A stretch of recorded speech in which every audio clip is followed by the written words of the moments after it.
when I was studying abroad, I hired a woman covering all of her expenses. She was on call 24/7, completely in my command, with no dignity to speak of. She followed me like that, devoid of self-respect, for 2 years. Then my family went bankrupt, and I had to return home to Los Angeles. At the airport, I stood there with my boarding pass, but she never showed up. After coming back, I started working at an art gallery to pay off my family's debts. It turns out she's the founder of this very gallery, and she has a celebrity boyfriend. She looked at me and said, "So you can be short on money too. It's none of your business." I shot back.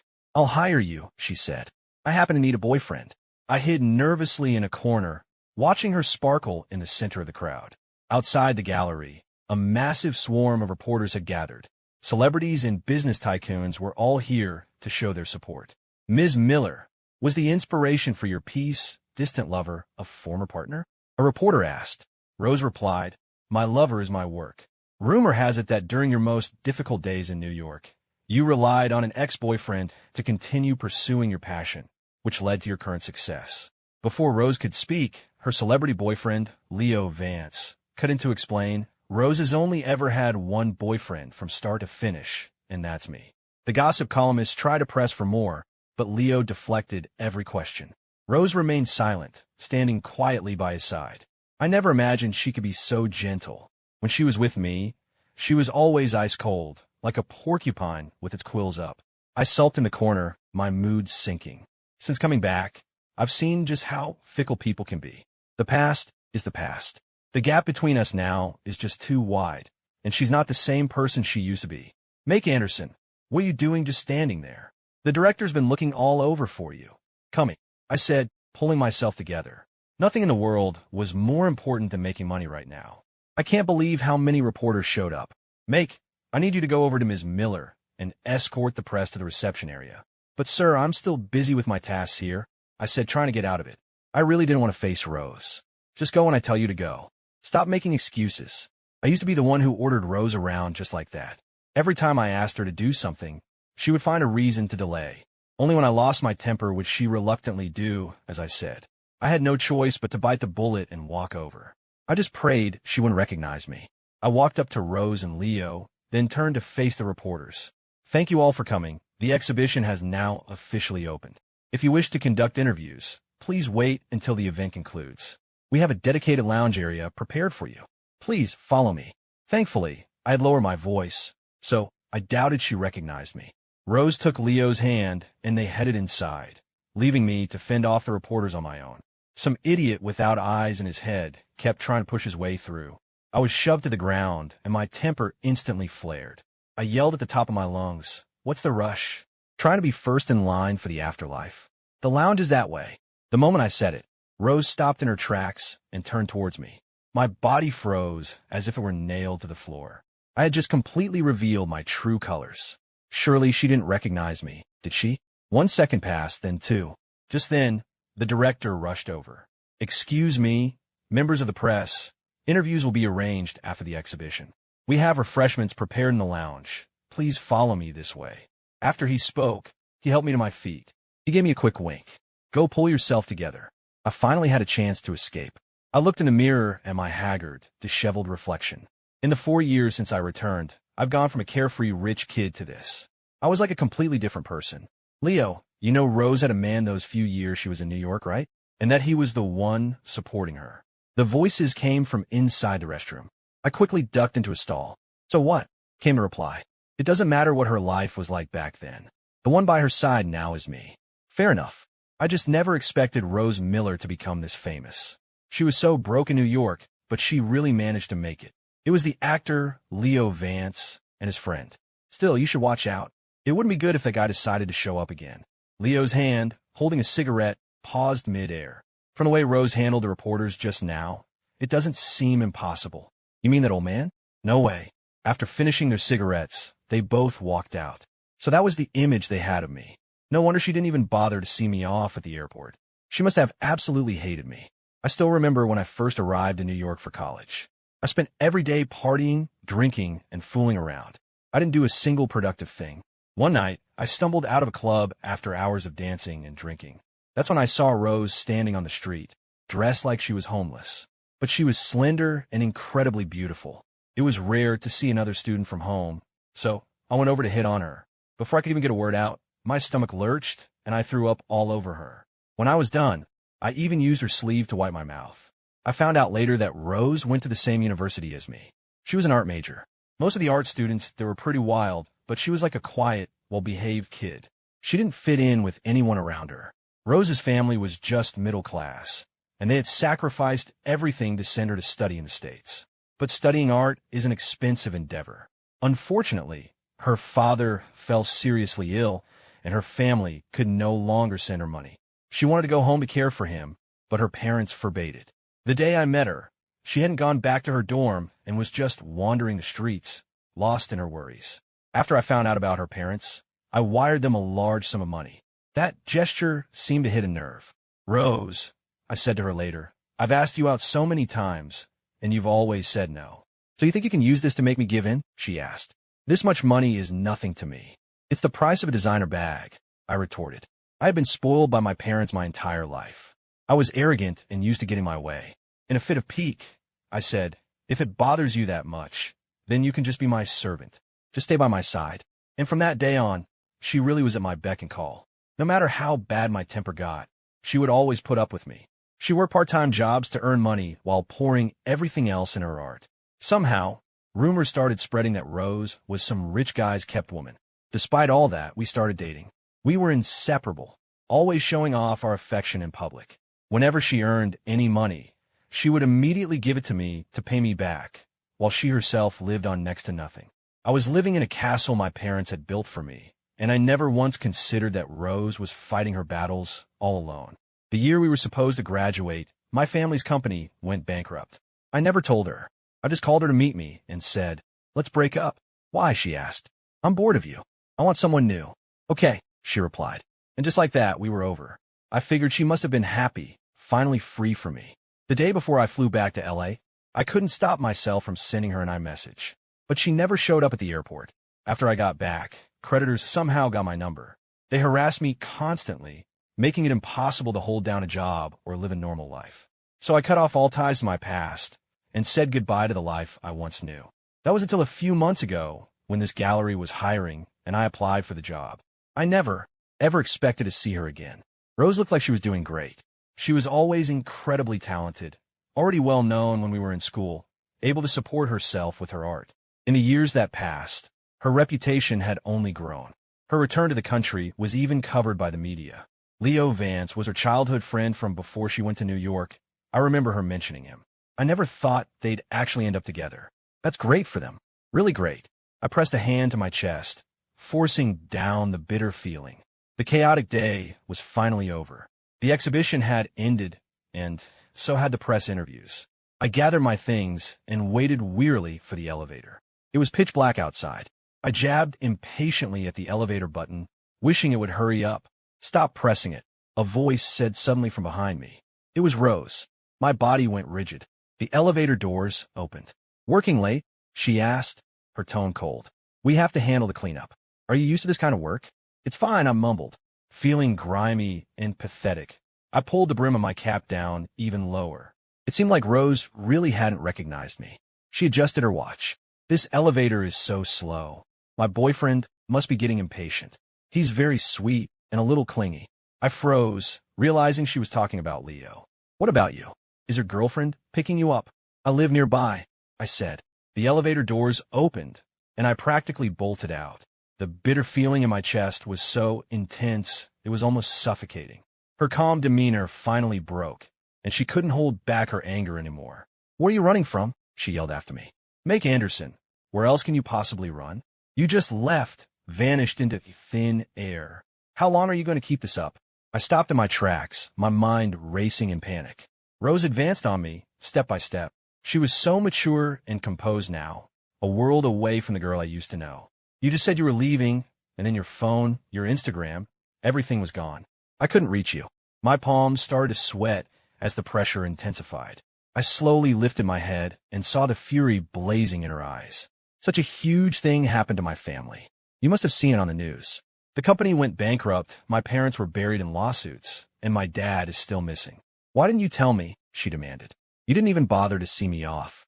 What good would telling you have done? My words left her speechless for a moment. Just as she was about to explain, Leo walked over. He casually looped his arm through hers and asked affectionately, "Rose, is this a friend of yours?" "He was a classmate of mine in New York," she said.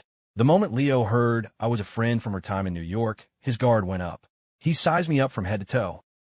Im Leo Bunsa, Rose Buifrien. You probably see me on TV. Up close, the celebrity was genuinely handsome, tall and well-built, with his clothes and grooming all perfectly in place. The two of them looked perfect together. Then there was me, looking like a mess in my cheap, wrinkled clothes. "Rose mentioned you helped her out in the past. Are you having a tough time financially now?" He pulled out a credit card. "Here, take this. Don't worry about paying it back." I knew he was trying to humiliate me, but I was already numb to it. "Thanks, but I don't need it." I looked from him to Rose, a faint smile playing on my lips. "I'm getting married soon," I said. "You should come." As the words left my mouth, the color drained from Rose's face. "Did you guys hear? Ms. Miller had a boyfriend when she was in New York. Isn't that normal?" "Yeah, but I heard the guy was basically her sugar daddy for a long time." "No way. And in the end, he got bored and dumped her." The gossip was flying around the break room. "But Ms. Miller is such a brilliant artist. She started her own studio before she even graduated, and her pieces sell for millions. There are waiting lists to buy her work." "How could that be true?" "Well, artists are known for having unconventional lives," I said, trying to comfort a starry-eyed intern. "I also heard," she whispered, "that the real reason for her big, splashy return was to find that ex-boyfriend." "Which one?" "The one who paid for everything." My eye twitched. I had a bad feeling about this. So, did she find him? Who knows? I finished organizing the files. As I approached the director's office, I heard Rose's voice from inside. She hardly ever came into the office. I pushed the door open and set the files on the desk. "Moving forward, you'll have full authority over all media relations and promotional activities," the director was saying. I realized they were in a meeting. I tried to slip out unnoticed. "I've only been back a short while, so I'm still not up to speed on everything. I'll need an assistant." She then pointed a finger directly at me. "He'll do, but I have a lot of other responsibilities," I protested. Seeing my refusal, Rose's eyes narrowed. "What? Is it so demeaning to be my assistant?" I had no idea what she was so angry about. After all, wasn't she the one who never showed up to say goodbye? "I'll have someone else handle your other duties. From now on, your only job is to do whatever Ms. Miller asks of you," the director said, immediately agreeing to her request. He didn't even give me a chance to argue. Their meeting lasted until the end of the workday. I was just about to grab my bag and head out when Rose blocked my path. "Where do you think you're going?" "I'm not done yet." "Ms. Miller, it's after 5. I have to get to my other job. I can't work overtime." "What other job?" "I'm a waiter at a karaoke bar." Rose stared at me in disbelief. I used to be a customer at places like that, acting like I owned the place. Back in New York when she wasn't in class, Rose was always working part-time as a waitress to make ends meet. I remember going to find her at work one time. She was cleaning the women's restroom in a small restaurant in Chinatown. I grabbed her hand, my heart aching for her. "Rose, why are you doing this?" "Does it matter?" she asked, embarrassed. I dragged her out of there and took her to a fancy restaurant for dinner. She hesitated at the entrance for a long time. Now, I finally understand how she must have felt. Just like tonight. I got there as fast as I could, but I was still late. I quickly changed into my uniform, and my manager immediately started yelling at me.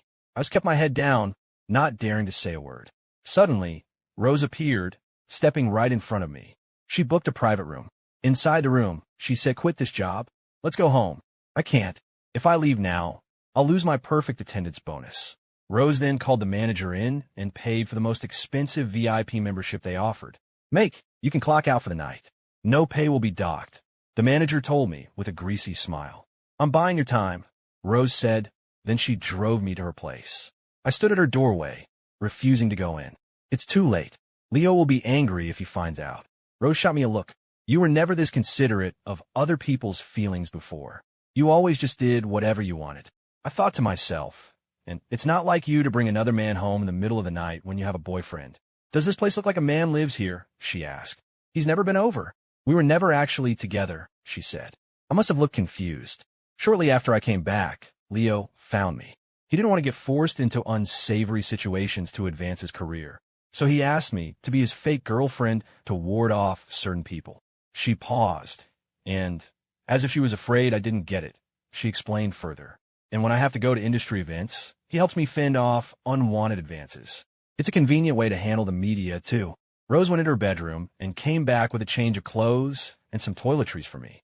She told me to take a shower, saying I reeked of smoke. On her nightstand, I saw a bottle of white musk perfume. I love that scent. I bought it for her once, but she always refused to wear it. When I came out of the bathroom, she was sitting on the sofa. On your employment form, you listed your status as single, and you've never brought a girlfriend to any of the company parties, she said, walking towards me. You don't even have a girlfriend, which doesn't sound like someone who's about to get married. Make Anderson, you lied to me. What's there to lie about? I countered. She held out my phone. Show me a picture of you and your fiancé. I don't have any. I don't like taking pictures. Rose let out a soft laugh. You used to insist on taking pictures, even when we just went out for a meal. Now you're engaged, and you don't have a single photo together? Does that sound right to you? Fine. I'll take one next time and show you. Hearing me say that, she laughed out loud. With a sudden push, she sent me falling back onto the sofa. Her soft body pressed against mine. I had just gotten out of the shower and was only wearing a bathrobe with nothing underneath. As her body pressed against mine, I felt a wave of heat wash over me. I could feel the warmth of her skin through the thin fabric. I bought your time for the night, she whispered, her breath tickling my ear. What should we do with it? I felt my face flush. I never agreed to this, I said, trying to sound defiant. Rose, I'm serious. I'm getting married. A small smile touched the corner of her lips as her hand moved across my chest. Getting married, are you? And you're still wearing the pendant I gave you. That doesn't seem right. The jade pendant I wore around my neck was the same one she had given me years ago. It was for my birthday. She had been all mysterious, telling me she had a special gift for me. But by the time my birthday party was over, she still hadn't shown up. I was so disappointed. The rain started coming down harder, and I decided not to wait any longer. Then I saw her, holding an umbrella, rushing towards me through the downpour. She was completely soaked. From her pocket, she pulled out a jade pendant. The piece of jade was so small you could barely see it without a magnifying glass. It turned out she had just sold one of her pieces, and the money had just come through. She immediately rushed out to buy me a gift, but most of the shops were already closed. She had to run all over the city. She had spent all the money she made on this one gift. My friends were calling for me to come back to the party. Rose never liked those kinds of scenes, and she knew that the gift she had so carefully chosen would be the cheapest one I received all night. By the time I turned around again, she had vanished into the rain. I often thought back to that night. She must have liked me then, and now, here she was pressed against me. She was using the same tactics on me that I once used on her. Her apartment was filled with all the things I used to love. I used to humiliate her, and now she was humiliating me. I was reaping what I had sown. The corners of my eyes grew moist without me realizing it. Rose immediately stopped what she was doing and frantically began to wipe away my tears. I was always so proud, so arrogant, I never cried. She quickly moved off of me. Don't cry. I'm sorry, I was wrong. It's your birthday today. I was going to celebrate with you after work. You like jade, right? I even bought you a much bigger piece. After my family's business collapsed, I stopped celebrating my birthday, so I had completely forgotten. In the palm of her hand was a beautiful, lustrous jade pendant. Do you like it? She asked. I forgot all about crying. She used the opportunity to try and replace the cord on the old pendant. Make, she began, I want to. Before she could finish her sentence, the doorbell rang. Lily Carter was standing at the door. Where's Make? I'm here to pick him up. And you are? Rose asked. I'm his fiancé. He asked me to come get him. Rose froze, and the new jade pendant slipped from her hand, clattering to the floor. In Lily Carter's car, the air was thick with the smell of alcohol. She was smoking, blowing the second-hand smoke right in my face. I turned away and rolled down the window, desperate for fresh air. It looked like she had just come from some business dinner. Lily had been chasing me for years, always showering me with attention and expensive gifts. Watches, cars, you name it. If it was expensive, she bought it for me. Back then, I already had Rose, and it wasn't like I was short on options. I turned her down time and time again, but she was relentless, sticking to me like glue. Of course, that didn't stop her from cycling through a string of other guys. After my family went bankrupt, her pursuit became even more aggressive. She told me that if I married her, she would pay off all my family's debts. I asked her why she was so obsessed with me. Because in the end, I'm the only one who can save you, she said. Once Cinderella gets her fortune, she doesn't need the prince anymore. You made the wrong choice back then. So that's what it was. She just couldn't stand that I had chosen someone else, and she wanted to prove I was wrong. She wanted to completely shatter the last bit of pride I had left. Tonight, I really had no one else to call for help. I had only asked her to call me and pretend to be my fiancé, so I'd have an excuse to leave. I never expected her to show up in person. I never agreed to marry you, I told her. It's only a matter of time, she replied coolly. How many times do I have to tell you? Stop harassing me. It's never going to happen between us. Lily stubbed out her cigarette and turned to face me.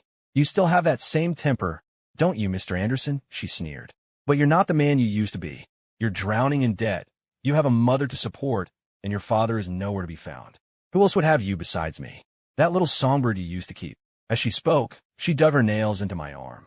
I winced in pain. She went on, that little songbird of yours is flying high now.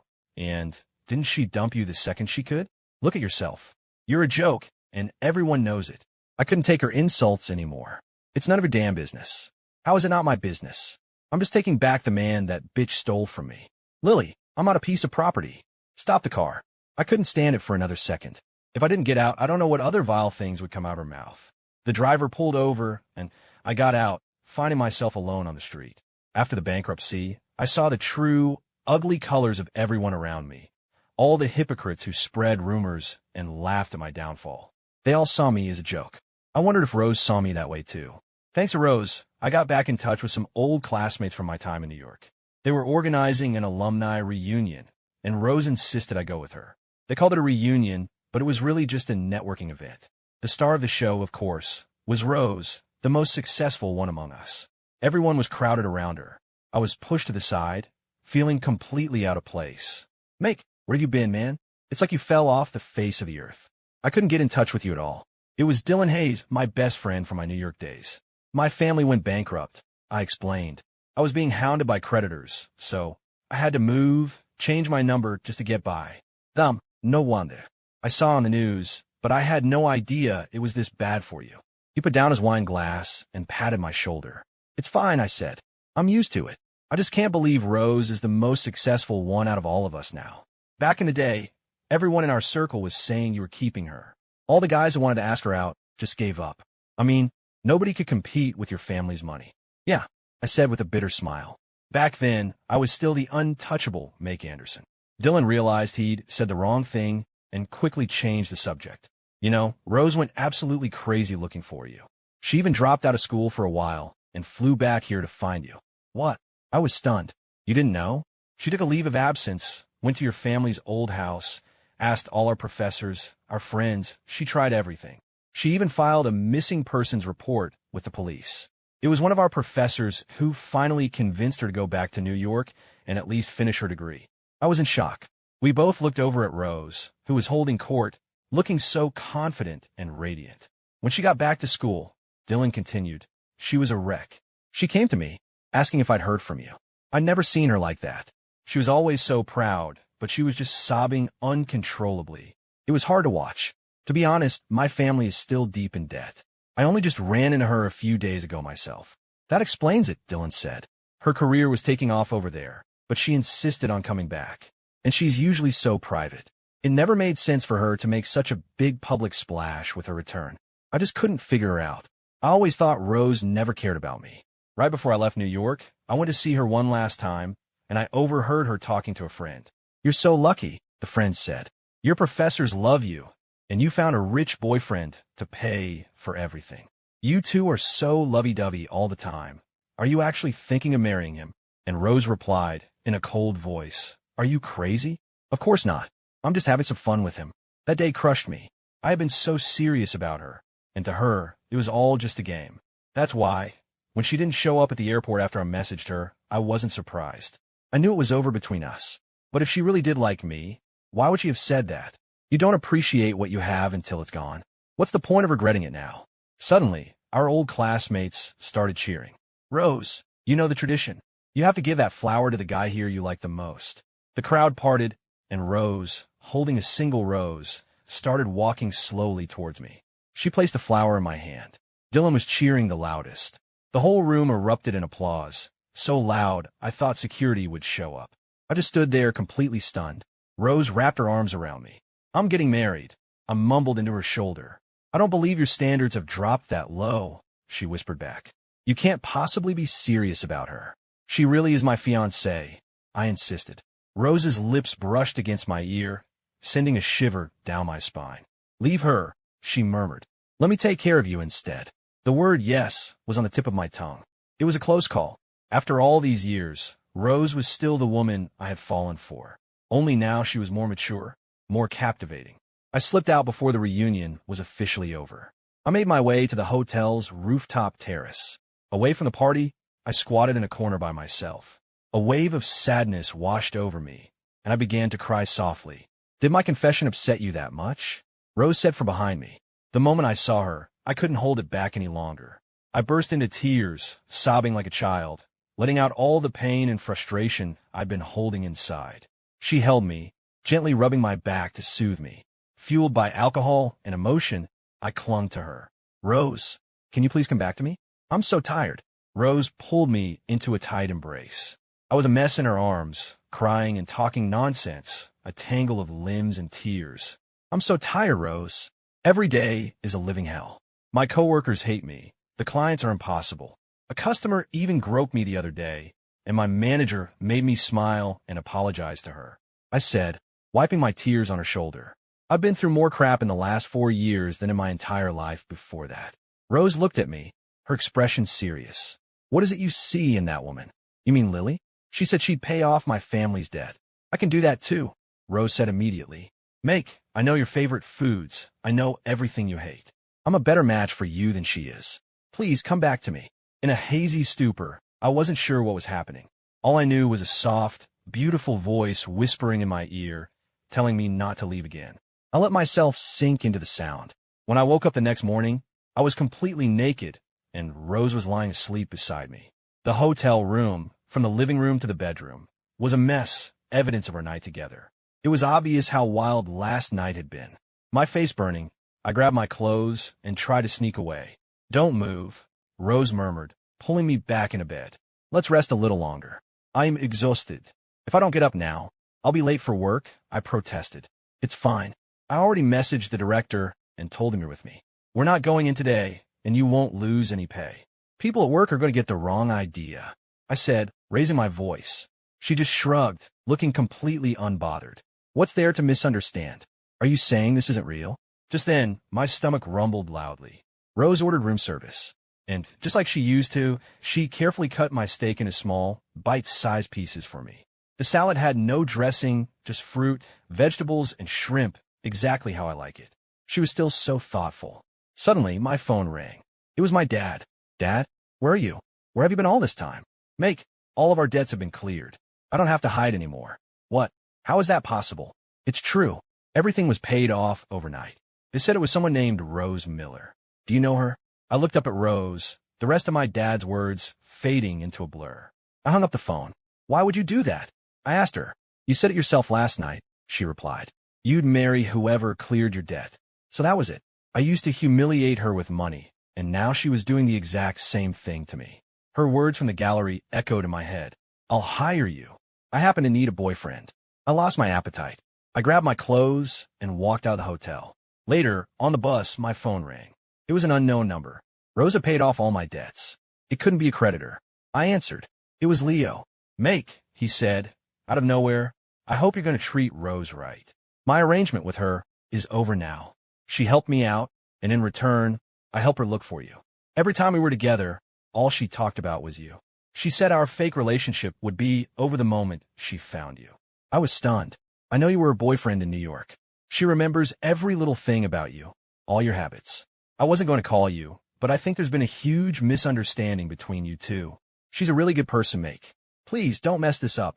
I got off at the next stop and started running back toward the hotel. Then my phone buzzed with a new message. Make Anderson, you're free now. My blood ran cold. I called Rose's number over and over, but she never answered. I went back to the hotel, but she had already checked out. I went to the gallery, but she hadn't come in. I went to her apartment, but there was no answer. Finding me, opening her gallery here, paying off my debt, even last night. It was all just so she could settle her score with me, so she wouldn't feel indebted. Yes, she had always been that good a person. From the very beginning, I had created an unequal power dynamic between us. I liked her, so I used my money to control her. I bought her time, her company, her dignity. And even after all that, she still felt like she owed me for helping her family. This was her way of clearing the slate. Rose, I'll pay you back. I texted her frantically. I swear, I'll spend the rest of my life paying you back every cent. Finally, a reply came. There's no need, Make.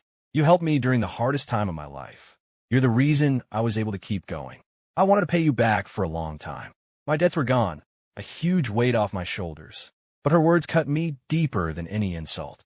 Me, the once proud and arrogant Make Anderson. Don't need it, I texted back. And then I disappeared. I quit my job, abandoned my apartment, and ignored all of Rose's calls. I went to my grandmother's old, empty house. I didn't think about anything.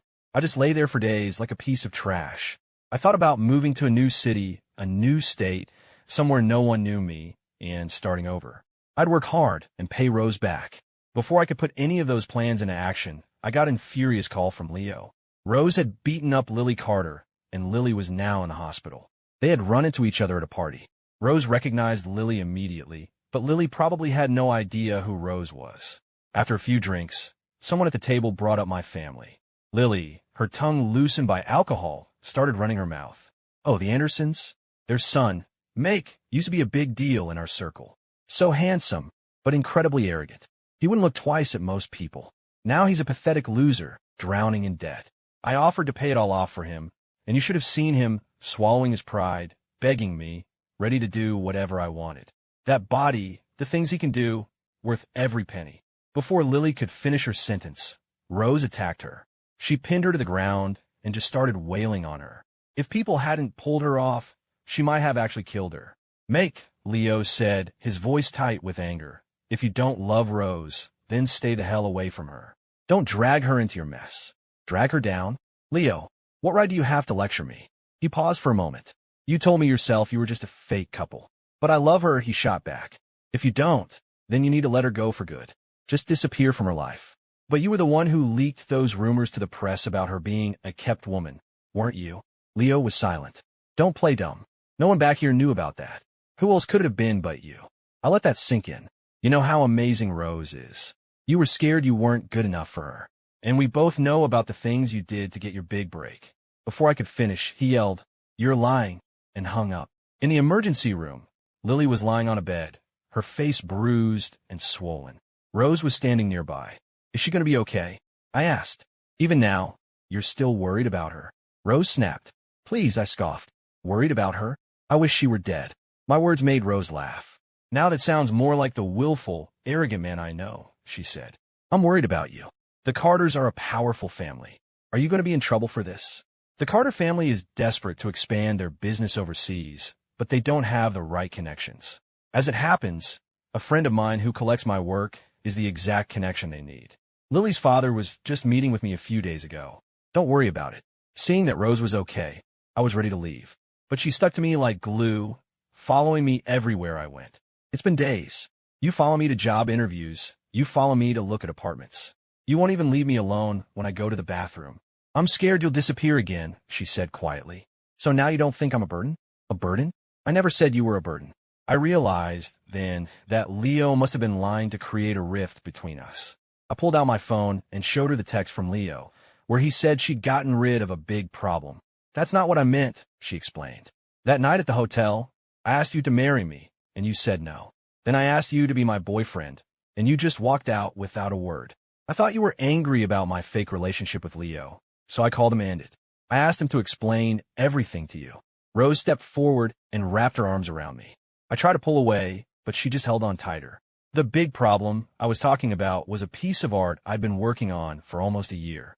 I had just finished it the day before, so I could finally relax. I wasn't talking about you. She kissed my cheek.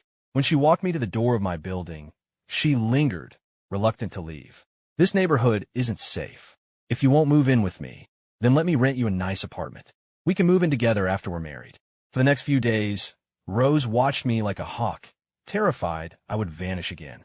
I love you, marry me, she'd say. You won't have to struggle anymore. If she wasn't proposing, she was about to. I never realized how shameless she could be. Rose, I said to her, my expression serious, we can't go back to the way things were. Why not? Is it because of Leo? I told you. There was never anything between us. I shook my head. It was never about anyone else. Then what is it? She asked. It's that our relationship was never on equal footing. Not then, and not now. You've done so much for me, and I'm incredibly grateful. I don't want your gratitude, she said. I will pay you back every penny, I insisted. You don't have to, Make. I like you. I love you. I always have. I was stunned. She loved me. I felt like I was going to suffocate in her embrace. She held me so tightly, as if she was afraid I would disappear again. It felt like she was trying to absorb me into her very soul. I love you, Make Anderson, she whispered, and before I could respond, her lips were on mine. I wrapped my arms around her and deepened a kiss. Epilogue. I live in her house now. It's filled with all of my favorite things. It turns out, Rose had been planning a future for us all along.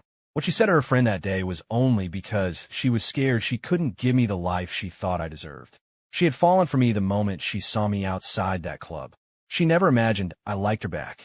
When she found out, she was overjoyed. But with everything going on in her life, she didn't have the energy for a relationship, which is why she turned me down at first. It wasn't until I helped her with her money problems. When I forced her to stay with me, she was secretly thrilled. As for the day I left, she had been so absorbed in a new project that she hadn't checked her phone in days, so she missed my message. Her love for me and my love for her, it was always equal. The day we finally cleared up all the misunderstandings, we moved in together. And today is our wedding day.